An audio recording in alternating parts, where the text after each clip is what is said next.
तो now we will start the female reproductive system. तो सबसे पहले बेटा फीमेल रिप्रोडक्टिव सिस्टम में देखो है क्या क्या। फीमेल रिप्रोडक्टिव सिस्टम में वन पेयर ऑफ ओवरीज हैं जो कि प्राइमरी सेक्स ऑर्गन का काम करेंगे। तो ओवरीज को हम यहाँ पर लिखते हैं प्राइमरी सेक्स ऑर्गन, क्योंकि इनका मेन काम होता है गैमीट का फॉर्मेशन प्लस हार्मोन का सिक्रेशन। ठीक है, उसी के साथ हमारे पास आती है one pair of oviduct which is known as the fallopian tube. एक आता है यूट्रस, फिर आता है सर्विक्स, फिर आता है वेजाइना, और इसके बाद आते हैं एक्सटर्नल जेनिटेलिया। जैसे कि मेल में पढ़ा था ना एक्सटर्नल जेनिटेलिया, फीमेल में भी एक्सटर्नल जेनिटेलिया है लेकिन वो थोड़ा डिफरेंट है। ये सारे पार्ट बेटा कहाँ लोकेटेड होंगे? पेल्विक रीजन में। पेल्विक रीजन होता है ये वाला, इस डायग्राम में देखो जरा, जो हिप रीजन है उसको पेल्विक रीजन बोला जाता है, उसी के नजदीक प्रेजेंट होते हैं all these reproductive organs. Clear? इनके अलावा फीमेल में बेटा सेक्स ग्लैंड प्रेजेंट है which are commonly known as the mammary gland, जिनका मेन फंक्शन रहता है मिल्क फॉर्मेशन का। तो ये सारे स्ट्रक्चर मिलके करते हैं ovulation, that is release of the egg, फिर फर्टिलाइजेशन, फिर प्रेगनेंसी, फिर चाइल्ड बर्थ और चाइल्ड केयर। तो इन सभी का कंट्रीब्यूशन रहता है सारे प्रोसेस में। तो सबसे पहला जो देखो यहाँ पर मेन ऑर्गन हम डील करेंगे वो है primary sex organ which is known as the ovary. तो उसके लिए पहले मैं आपको डायग्राम पे लेके चलती हूँ। Now this is the diagrammatic sectional view of the female reproductive system. तो बस डायग्राम को बेटा ध्यान से देखो। इस डायग्राम में सबसे पहले हम लोगों ने बात करनी है ओवरी की। अब ओवरी को नाम दिया जाता है प्राइमरी सेक्स ऑर्गन का, और अगर पूछा गया तो ऑब्वियसली फीमेल में ओवरी कितनी है बेटा? वन पेयर है, वन पेयर, और you can say two in number. ठीक है, now when we talk about the ovary, तो ओवरी आगे जाके अटैच होती है यूट्रस से। किससे अटैच होती हैं? यूट्रस से। तो ओवरी का जो अटैचमेंट होगा यूट्रस के साथ, it is done with the help of ligament. इस लिगामेंट को नाम दिया जाता है ओवेरियन लिगामेंट। क्या बोला जाता है इसको? Ovarian ligament. लिगामेंट का मतलब it is made up of yellow fibrous tissue, जिससे ओवरी यूट्रस के साथ क्या रहती है? अटैच्ड रहती है। ठीक है, अब दूसरी बात बेटा, ओवरी को अगर हम प्राइमरी सेक्स ऑर्गन बोलेंगे तो इसके दो काम है। एक तो देखो इसने एग का फॉर्मेशन करना है, और दूसरा यहाँ से क्या निकलेगा? हार्मोन। कितने हार्मोन्स निकलते हैं? दो। कौन कौन से हैं? Estrogen and progesterone. ठीक है, और अनदर इंपॉर्टेंट थिंग जो बेटा ओवरी के बारे में यहाँ पर आप लोगों ने याद रखनी है वो ये कि जो ओवरी होती है फीमेल में, अगर आप नंबर देखो तो दो है। ठीक है, तो ओवरी जो है वो अटैच्ड होती है फीमेल की एब्डोमिनल कैविटी से। अगर तो देखो अटैच नहीं होंगी फिर तो ऐसे हैंगिंग हो जाएंगी ना। यहाँ से अगर वो यूट्रस से अटैच हैं तो यहाँ वाली साइड से उनको हमें एब्डोमेन से भी तो अटैच करना है, otherwise they will be in hanging position. ऐसे हिलती रहेंगी तो कैसे चलेगा? एक जगह स्टैटिक होना चाहिए ना ऑर्गन। तो ओवरी जो है वो अटैच्ड होती हैं to the lower abdominal wall, मतलब जो एब्डोमेन का बेटा नीचे वाला हिस्सा है, to the lower abdominal wall और कैविटी बाय अ टिश्यू, और इस टिश्यू को नाम दिया जाता है मीजोवेरियम। क्या बोला जाता है इस टिश्यू को? मीजोवेरियम। तो मीजोवेरियम के थ्रू जो ओवरी होंगी वो फीमेल के केस में अटैच्ड रहती हैं उनके लोअर एब्डोमिनल कैविटी से, ताकि वो एक जगह पे टिकी रहे, ऐसे हिलती ना रहे हमेशा। पॉइंट समझ में आ गया? तो ये तो है बेटा ओवरी के बारे में। ठीक है, अब ओवरी से अगर आप थोड़ा सा ऊपर की तरफ चलो तो देखो यहाँ पर सेकंड पार्ट आता है जिसको मैं हाईलाइट करती हूँ। Now this second part is known as the fallopian tube. पहला पार्ट तो हमारे पास ओवरी आ गया ना, सेकंड पार्ट कौन सा आ गया? Fallopian tube. अब जो फैलोपियन ट्यूब्स हैं बेटा, इनको सेकंड नेम दिया जाता है ओविडक्ट। क्या बोला जाता है फैलोपियन ट्यूब्स को? ओविडक्ट बोला जाता है। So fallopian tubes are also known as the oviducts. कितना है? One pair, obviously two in number. ठीक है, सबसे पहले देखो जो फैलोपियन ट्यूब है बेटा वो कितनी लंबी है? 10 to 12 सेंटीमीटर लॉन्ग है। And it extend from the ovary to the uterus. Ovary से लेके कहाँ तक फैली हुई है? यूट्रस तक, ठीक है। और कितने पार्ट्स में डिवाइडेड है बेटा? It is divided into main 3 parts, 3 parts में डिवाइड है।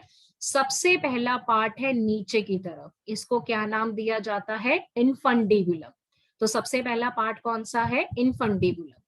तो ओविडक्ट का जो पार्ट ओवरी के नजदीक है, इनफंडिबुलम किसके नजदीक है? ओवरी के नजदीक।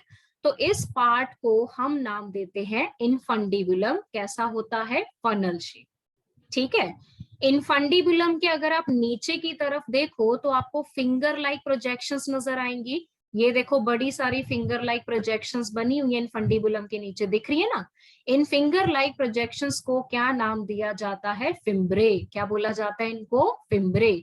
तो बेटा फिम्ब्रे का काम क्या होता है? फिम्ब्रे का काम होता है ओवम का कलेक्शन करना। यानी कि जब ओव्यूलेशन होगा, ओव्यूलेशन के टाइम पे क्या होता है कि ओवरी से बाहर निकल जाता है एग।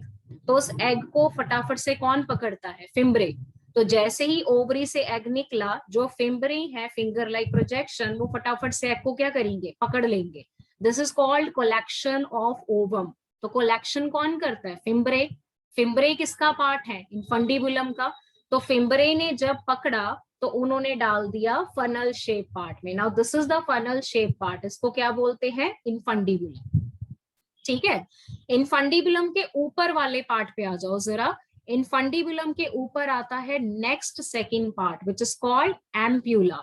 तो infundibulum leads to a wider part which is known as the ampulla. क्या बोला जाता है इस वाइडर पार्ट को? एम्प्यूला, ठीक है।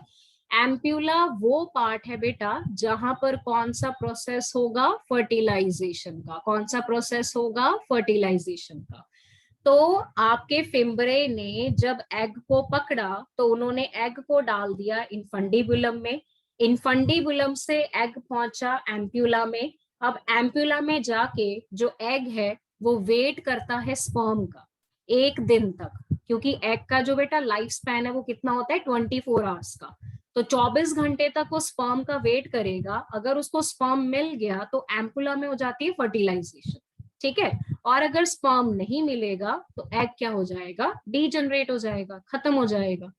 पॉइंट समझ में आया? तो एम्प्यूला का सबसे मेन फंक्शन क्या होगा? फर्टिलाइजेशन। उसके बाद बेटा लास्ट पार्ट आता है टर्मिनल, जिसको नाम दिया जाता है इस्थमस। इस्थमस जो है वो बहुत ही नैरो पार्ट है, it is a very narrow part, जो कि अल्टीमेटली जाके किसमें खुलता है? यूट्रस में। किसमें खुलेगा इस्थमस आगे जाके बेटा? यूट्रस में, ठीक है। तो अगर आप लोगों से फैलोपियन ट्यूब में पार्ट्स पूछेंगे तो पार्ट्स देखो कौन कौन से, ध्यान से। पहला पार्ट हमारे पास आ गया इनफंडिबुलम, सेकंड पार्ट आ गया एम्प्यूला, और तीसरा पार्ट आ गया इस्थमस, ठीक है। अगर आपसे ओवरऑल फंक्शन पूछा गया कि what are the functions of fallopian tube, तो फैलोपियन ट्यूब के फंक्शन में बेटा क्या क्या बताओगे? सबसे पहला फंक्शन देखो ये लिखा है, collection of ovum after the ovulation। First function हो गया। सेकंड फंक्शन ये रहा, fertilisation, it is a site for the fertilisation. हो गए 2 फंक्शन आपके पास, ठीक है। तीसरा फंक्शन मैं यहाँ पर लिख देती हूँ। तीसरा फंक्शन आता है कंडक्शन ऑफ ओवम और egg.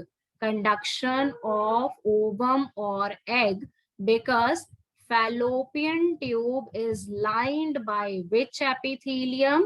It is lined by ciliated epithelium। याद है करनाल वाले बच्चों? टिश्यू पढ़ाया था आप लोगों को, बताया था फैलोपियन ट्यूब में कौन सी एपिथेलियम प्रेजेंट होती है? Fallopian tube contain the ciliated epithelium. So when the cilia beat, they push the egg or the ovum। तो फैलोपियन ट्यूब किस काम में हेल्प करेगा? कंडक्शन। किसका कंडक्शन? एग या ओवम का। 3 फंक्शन क्लियर हो गए बेटा फैलोपियन ट्यूब के। सबसे पहला फंक्शन आप बताओगे कलेक्शन ऑफ ओवम, ठीक है।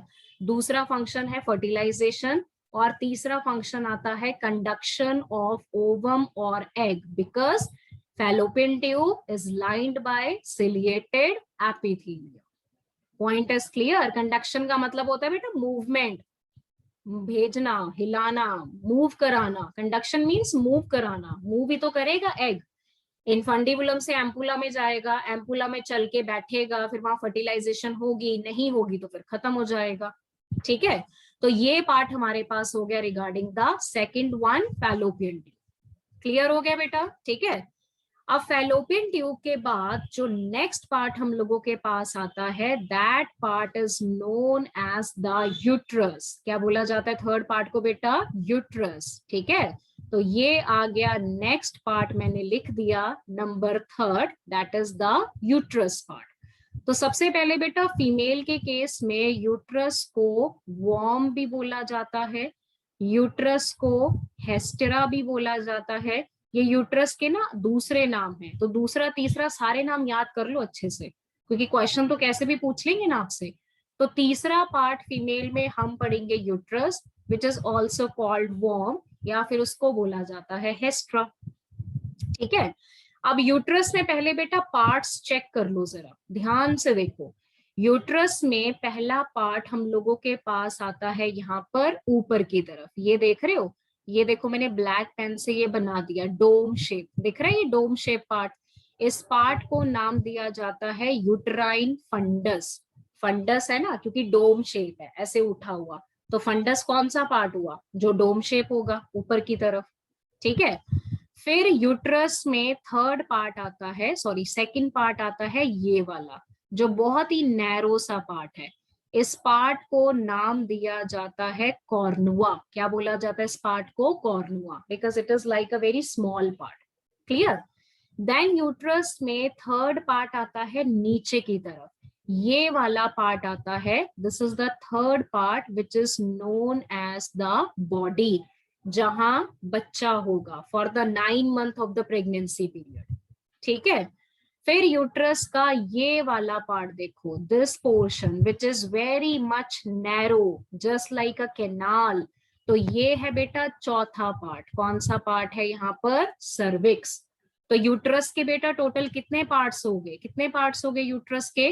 पहला पार्ट हो गया यूट्राइन फंडस, जो ये डोम शेप पार्ट है। फिर जो ये नैरो पार्ट है, this is called cornua. Then जो ये वाला पार्ट है, this part is the body. और फिर जो ये नीचे की तरफ बेटा नैरो कैनाल जैसी है, this is called the cervix. तो सर्विक्स जो है वो यूट्रस का सबसे लास्ट पार्ट है। समझ में आ गया इतना पॉइंट? ठीक है, ये हो गया क्लियर सब बच्चों को? ओके, अब मैं बताती हूँ आपको इंपॉर्टेंट चीजें रिगार्डिंग द यूट्रस। पार्ट्स तो बेटा 4 हो गए, सबको क्लियर हो गया। अब हम चलते हैं यूट्रस की वॉल के ऊपर। वॉल देखो जरा जल्दी से। यूट्रस की वॉल में बेटा 3 लेयर आपको नजर आती हैं। सबसे पहले आती है पेरीमेट्रियम। पेरीमेट्रियम कौन सी वॉल है? आउटर वॉल है। कौन सी एपिथेलियम की बनी है? It is made up of squamous epithelium. याद है स्क्वैमस एपिथेलियम, फ्लैट सेल। तो outer most layer is called perimetrium which is made up of squamous epithelium. ठीक है, फिर आती है बेटा बीच वाली मायोमेट्रियम। अब मायो वर्ड कहां से आता है? मायो वर्ड का मतलब होता है मसल्स। मायो वर्ड का मतलब क्या होता है? मसल्स। यानी कि इस लेयर में क्या प्रेजेंट होंगे? मसल प्रेजेंट होंगे। तो ये हम लोगों के पास आ गई मिडल लेयर, जो काफी ज्यादा थिक है। क्यों? क्योंकि इसमें प्रेजेंट है बहुत सारे स्मूथ मसल। कौन सी लेयर की बात कर रही हूँ बेटा? मायोमेट्रियम की। ठीक है, मायोमेट्रियम के अंदर यानी कि सबसे अंदर की तरफ कौन सी लेयर आ गई? एंडोमेट्रियम आ गई। तो endometrium is the inner most layer. कौन सी लेयर है बेटा? Inner most layer, and it is glandular. Glandular का मतलब होता है जो सिक्रेशन रिलीज करती है। ग्लैंडुलर किसको बोला जाता है? जो सिक्रेशन रिलीज करती है। And this layer undergo cyclical changes. This layer undergo cyclical changes during the menstrual cycle. During the menstrual cycle. याद है मैंने रिप्रोडक्शन इन ऑर्गेनिज्म में आपको बताया था कि जो प्राइमेट की फीमेल्स होती हैं उनकी बॉडी में मेंस्ट्रुअल साइकिल होता है जिसमें एंडोमेट्रियम शेड करती है और वो बॉडी से बाहर निकलती है अलोंग विद द ब्लड, तो उसको मेंसेस बोला जाता है। तो जब फीमेल में बेटा मेंसेस होते हैं जो 3 से 5 दिन तक चलते हैं, तो उस टाइम पे एंडोमेट्रियम टूटती है, गिरती है, शेड करती है, ब्रेक करती है, ठीक है। और जिस टाइम पे फीमेल में मेंसेस नहीं होते हैं उस टाइम पे एंडोमेट्रियम रीजनरेट होती है, वापस बनती है। इतना क्लियर हो गया? पहले बेटा फीचर ढंग से पढ़ लो, फंक्शन तभी समझ में आएंगे। फर्स्ट जो आउटर मोस्ट लेयर है that layer is known as the perimetrium, ठीक है, which is outermost layer. फिर आता है myometrium which is the middle layer, thick है, कौन से मसल का बना है, स्मूथ मसल। फिर आता है endometrium that is the inner most glandular layer and it undergo cyclical changes. Metrium word यहाँ पर बेटा यूट्रस से रिलेटेड है, ठीक है। अब अगर ओवरऑल आपसे फंक्शन पूछ लिया गया, सपोज आपको क्वेश्चन दे दिया गया कि हमें बताओ कि what are the functions of uterus, uterus के फंक्शन क्या क्या हैं, तो बेटा क्या बताओगे फंक्शन में? सबसे पहले फंक्शन में तो ये हुआ कि जो इसकी इनर मोस्ट लेयर है which is called endometrium, this endometrium is responsible for implantation। ध्यान से देखो मैंने क्या लिखा, this layer is responsible for implantation। बिल्कुल सही राहुल, implantation। implantation का मतलब याद है ना, ब्लास्टोसिस्ट फिट हो जाता है एंडोमेट्रियम में। जब ब्लास्टोसिस्ट एंडोमेट्रियम में फिट होगा तो उस दिन से फीमेल को प्रेग्नेंट बोला जाता है। So endometrium is responsible for implantation। दूसरा function, endometrium responsible for the menses। endometrium किसके लिए रिस्पॉन्सिबल है? मेंसेस के लिए, क्योंकि मेंसेस के टाइम पे एंडोमेट्रियम क्या होती है, ब्रेक करती है, टूट जाती है। So it undergoes cyclical changes during the menstrual cycle। Point is clear? Number third बेटा यहाँ पर हम बात करेंगे मायोमेट्रियम की, विच is the middle layer that is made up of the smooth muscle. Now myometrium undergo strong contraction, myometrium undergo strong contraction during the child birth, during the child birth. याद है आपको, ये बताया भी था हल्का सा मैंने। बेसिकली बेटा फीमेल में क्या होता है कि जब उनका प्रेगनेंसी पीरियड कंप्लीट हो जाता है आफ्टर द 9 मंथ, तो चाइल्ड की डिलीवरी होती है। तो बच्चे को बाहर डिलीवर करना है तो किसी भी तरीके से बच्चे को पुश मिलना चाहिए। अब वो पुश कब मिलेगा? जब फीमेल का पूरा यूट्रस स्ट्रांगली कॉन्ट्रैक्ट करेगा। स्ट्रॉन्ग कॉन्ट्रैक्ट करेगा तो फीमेल को लेबर पेन होता है, ठीक है, जिसके बाद धीरे धीरे जो बेबी है वो बाहर की तरफ आता है। तो मायोमेट्रियम का सबसे इंपॉर्टेंट फंक्शन ये है कि चाइल्ड बर्थ के टाइम पे मायोमेट्रियम में होती है स्ट्रॉन्ग कॉन्ट्रैक्शन जो बच्चे को बाहर की तरफ क्या करती हैं, पुश करती हैं। So it help in what? Child birth. तो ओवरऑल बेटा यूट्रस के हो गए 3 इंपॉर्टेंट फंक्शन कि एक तो यूट्रस इम्प्लांटेशन के लिए रिस्पॉन्सिबल है, यूट्रस मेंसेस के लिए रिस्पॉन्सिबल है, और uterus is also responsible for the child birth. अब कौन सी लेयर चाइल्ड बर्थ करवाती है? मायोमेट्रियम। कौन सी लेयर में साइक्लिकल चेंजेस आते हैं ड्यूरिंग द मेंसेस? एंडोमेट्रियम। कौन सी लेयर है जो इम्प्लांटेशन करवाएगा? एंडोमेट्रियम। डायरेक्ट क्वेश्चंस पूछे जाते हैं लेयर के ऊपर, so you have to exactly remember the name of the layer as well as their particular function। Point is clear? इसके अलावा बेटा फीमेल में जो यूट्रस है वो सिंगल है। सिंगल मतलब एक ही है, डबल नहीं है, ठीक है। कैसा है? पियर शेप है, पियर शेप, लेकिन इन्वर्टेड, उल्टा पियर शेप है, ठीक है। देन उसके बाद हम लोगों के पास आता है तीसरा पॉइंट कि अगर आपको टर्म दे दिया गया हिस्टेरेक्टोमी, ध्यान से देखो टर्म क्या लिखा मैंने, हिस्टेरेक्टोमी, तो इसमें बेटा दो वर्ड्स आते हैं। कौन से दो वर्ड्स आते हैं, ध्यान से देखो। हिस्टेरेक्टोमी में एक वर्ड आता है हिस्टेर। हिस्टेर वर्ड इज कमिंग फ्रॉम हिस्टेरा, मतलब यूट्रस। फिर आता है एक्टोमी। एक्टोमी का मतलब होता है रिमूव करना, किसी चीज को सर्जिकली रिमूव करना। So what is hysterectomy? Hysterectomy का मतलब हो गया surgical removal of uterus. Surgical removal of uterus. ये कभी अगर नीट वगैरह के पेपर में आ गई टर्म तो ध्यान से पढ़ लेना, दिस इज वेरी इंपॉर्टेंट। हाँ जी बेटा, पॉइंट क्लियर हो गया सब बच्चों को? ओवरी, फैलोपियन ट्यूब, यूट्रस के बारे में थम्स अप डाल दो स्क्रीन के ऊपर अगर क्लियर है बेटा सभी बच्चों को।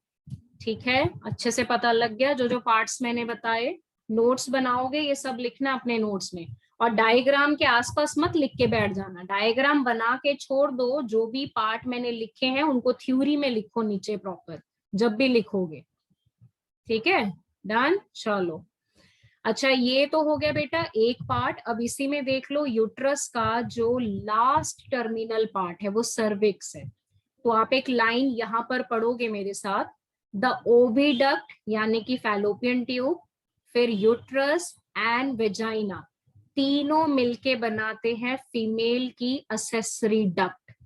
असेसरी डक्ट कौन सी है? डक्ट का मतलब क्या होता है? डक्ट का मतलब होता है जो पैसेज अलाउ करती है, जिनमें से कुछ ना कुछ पास करेगा, तो वो डक्ट का काम करेंगी। ठीक है, तो फैलोपियन ट्यूब हो गया, यूट्रस हो गया और वेजाइना हो गया, तीनों मिलके क्या बनाते हैं? फीमेल का असेसरी डक्ट। ललिता बेटा, इम्प्लांटेशन का मतलब होता है ब्लास्टोसिस्ट का यूट्रस की एंडोमेट्रियम में फिट होना, और यही ब्लास्टोसिस्ट आगे जाके बनाता है बेबी यानी कि बच्चा। और ये मैंने चैप्टर के बिल्कुल स्टार्टिंग में बताया था आप लोगों को। क्लियर? अभी ओवरीज के बारे में भी बेटा पॉइंट पढ़ लेते हैं फटाफट से। ओवरीज जो है वो प्राइमरी फीमेल सेक्स ऑर्गन है जिनका मेन काम रहता है फीमेल गैमीट यानी कि ओवम बनाना, और बहुत सारे स्टीरॉयडल हार्मोन का सिक्रेशन करना जिनको हम बोलते हैं ओवेरियन हार्मोन। अब अगर आप किसी हार्मोन को बेटा स्टीरॉयडल बोलते हो तो स्टीरॉयडल का मतलब ये हुआ कि these hormones are derived from cholesterol. किससे बनते हैं हार्मोन? कोलेस्ट्रॉल से। And hormones are lipid soluble. कैसे होंगे ये हार्मोन हमारे पास? लिपिड सॉल्युबल, या फिर आप इसको बोल सकते हो वाटर इनसॉल्युबल। ऑब्वियसली बेटा जो लिपिड में सॉल्युबल है वो तो पानी में इनसॉल्युबल होगा ही ना। अगर कोई फैटी चीज है तो वो फैट में सॉल्युबल है लेकिन वो पानी में सॉल्युबल थोड़ी होगा। It is very clear. तो जो भी ओवेरियन हॉर्मोन्स हैं, कौन कौन से ovarian hormones? Number 1 is the progesterone and second hormone is the estrogen. तो ये दोनों निकलते हैं ओवरी से और दोनों बेटा स्टीरॉयड है। स्टीरॉयड का मतलब जो कोलेस्ट्रॉल से बनते हैं, और इसी वजह से इनको नाम दिया जाता है लिपिड सॉल्युबल। ठीक है, लिपिड सॉल्युबल बोल सकते हो या फिर आप इनको वाटर इनसॉल्युबल बोल सकते हो। क्लियर हो गया? ठीक है, अब नेक्स्ट पॉइंट पे आ जाओ। The ovaries are located one on each side of the lower abdomen. Female के लोअर एब्डोमेन के दोनों साइड पे आपको क्या मिलती है? One pair of ovary. Each ovary is about 2 to 4 centimetre in length. Length बेटा ओवरी की भी गिवन है और लेंथ टेस्टिस की भी गिवन थी, तो लेंथ जरूर याद करना है। कितनी लेंथ दी है? 2 to 4 centimetre. And it is connected to the pelvic wall. Pelvic wall का मतलब होता है बॉडी वॉल यानी कि एब्डोमेन। कैसे कनेक्टेड था? Mesovarium. And it is also connected to the uterus by the ligament. कौन सा लिगामेंट था? Ovarian ligament. ठीक है, तो अगर बेटा यहां पर आप यूट्रस के ओवरी का डायग्राम एक बारी हल्का सा चेक कर लो, क्योंकि डिटेल हम बाद में करेंगे, अभी डिटेल नहीं है आपके पास। This is the sectional view of the ovary. ठीक है, ये हमारे पास ओवरी का सेक्शनल व्यू है। तो सेक्शनल व्यू में क्या होगा कि ovary is covered by a thin layer of germ cell. तो ये ओवरी के बाहर ना आपको पूरी ऐसे लेयर नजर आएगी। This layer is known as the germinal epithelium. क्या बोला जाता है इसको? Germinal epithelium. ठीक है, तो ये जर्मिनल एपिथेलियम पूरी ओवरी के अराउंड प्रेजेंट है and it is made up of what? Single layer. तो ये हमने बना दिया यहाँ पर जर्मिनल एपिथेलियम। तो ये बन गया कंप्लीट। अब जर्मिनल एपिथेलियम के नीचे अंदर की तरफ एक और बहुत पतली सी लेयर हमें नजर आती है, very thin layer which is also present inside the ovary, जो वैसे तो बेटा व्हाइट कलर की है। व्हाइट कलर की क्यों है? क्योंकि उसमें पड़ा है डेंस कनेक्टिव टिश्यू। और कौन से फाइबर है? White fibre. व्हाइट फाइबर मतलब कोलेजन फाइबर। तो आपको याद है डेंस कनेक्टिव टिश्यू की इस लेयर को क्या बोला जाता है? This layer is known as the tunica albuginea which is made up of dense connective tissue. और कौन से फाइबर होंगे? White fibre. व्हाइट फाइबर का मतलब कोलेजन फाइबर। ठीक है, कोलेजन प्रोटीन होता है ना, तो कोलेजन फाइबर बोलते हैं। और कलर कैसा होता है इनका? White colour. तो यानी कि ट्यूनिका एल्बुजिनिया मेल की टेस्टिस में भी है और ट्यूनिका एल्बुजिनिया फीमेल की ओवरी में भी है, दोनों जगह मिलेंगी आपको। ठीक है, अब ओवरी के अंदर बेटा ये जितना भी पार्ट है ना आप लोगों के पास, this whole part is actually known as the stroma.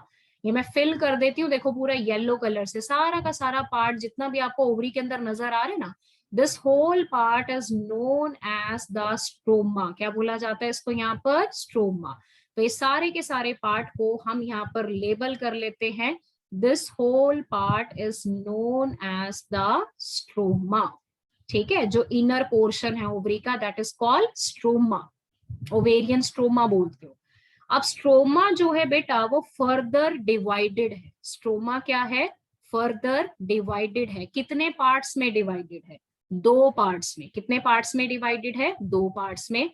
एक पार्ट है जो आपको मिलेगा बाहर की तरफ, यानी कि ये वाला। ठीक है, मैं इसको फिर से हाईलाइट कर देती हूँ। दिस पार्ट बेटा, this part is present on the outer side. This part is present on the outer side. और एक पार्ट है अंदर की तरफ। अब दो पार्ट्स होगी ना ओवरी के अंदर, ध्यान से देखो। ठीक है, तो मैं इसको लेबल कर देती हूँ। This part is known as the, क्या बोलते हैं इस पार्ट को यहाँ पर? ये वाला जो पार्ट है, दिस इज कॉल्ड कॉर्टेक्स। क्या बोलते हैं इसको? कॉर्टेक्स। पेरिफेरल कॉर्टेक्स यानी कि बाहर वाला, आउटर। पेरिफेरल का मतलब क्या होता है? Outer, outer cortex.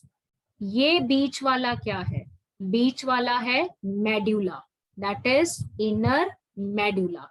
यानी कि ओवरी के अंदर का सारा पार्ट जो है वो तो है बेटा ओवेरियन स्ट्रोमा। और स्ट्रोमा डिवाइडेड है दो पार्ट्स में, दो जोन में। बाहर वाले जोन को हम बोलते हैं कॉर्टेक्स, अंदर वाले जोन को हम बोलते हैं मेड्यूला।